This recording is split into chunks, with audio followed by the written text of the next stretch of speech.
This is the River Seine, a silky waterway of contrast and charm. But history shows she's also been a slippery means for the conqueror. In one gentle glide, she'll remove you from the landings of the D-Day beaches and deliver you to the magnificence of Monet's garden. But you'll think nothing of carving a divisive line through Paris, her left bank being the one of liberty and freedom and love, and her right bank the one of power, politics and scandal. Yet it doesn't seem to matter to the Seine herself.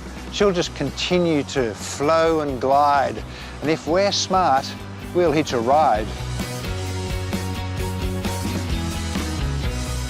Scenic's 11-day Normandy and Gems of the Seine cruise sails from Paris to Honfleur and back, taking in some of the most fertile and fascinating regions of France.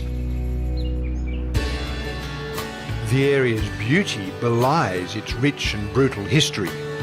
The most gigantic air and naval operation in history occurred along this coastline on D-Day, the 6th of June 1944. In that one day, almost 1 million tonnes of concrete and equipment were ferried across the English Channel to help establish an Allied base just down there. Over 150,000 troops and 14,000 vehicles were brought in, while 10,000 aircraft flew overhead.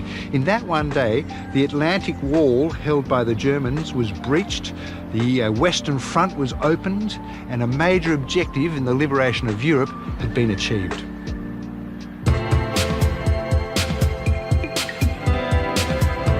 The little seaside village of Arromanches is the geographical centre of the D-Day beaches. Today, this unassuming tourist town is famous the world over due to the remains of the artificial harbour that sit off the coast. So all of what we can see here was brought in on D-Day? Yeah.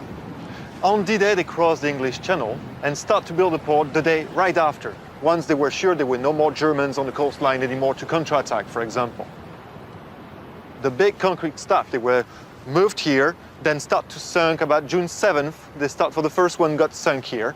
Then they built the port around and brought in the troops. It's an extraordinary story, really, of what they managed to achieve.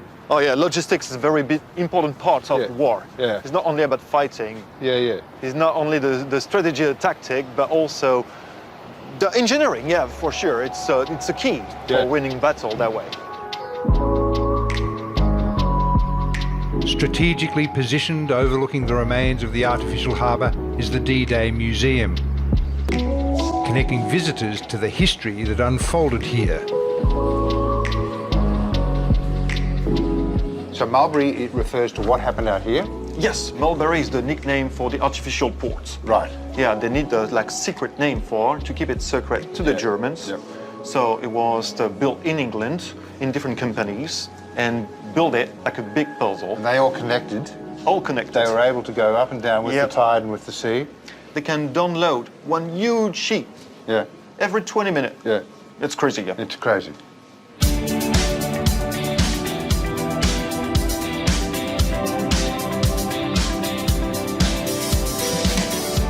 What happens here now? Tourist town? Tourist town, mostly. So it's still a very small village, mostly for tourism, for D-Day sites. Yeah. So everything's turning around World War II. Yeah. Yeah, in it's very beautiful. It's a beautiful town, isn't it? Yeah, I agree. And Normandy is a beautiful part of France, or the world, indeed.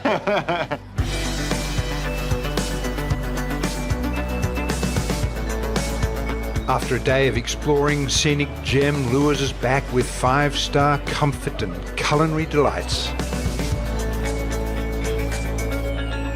As well as the main restaurant, there is a fine dining restaurant, L'Amour, which you will be invited to at least once on your cruise. And befitting of a fine dining restaurant is a menu with items such as mousse de truite fumée et gelée de camembert, risotto au saffron au magret de canard fumé, and côte de bœuf. How good is that?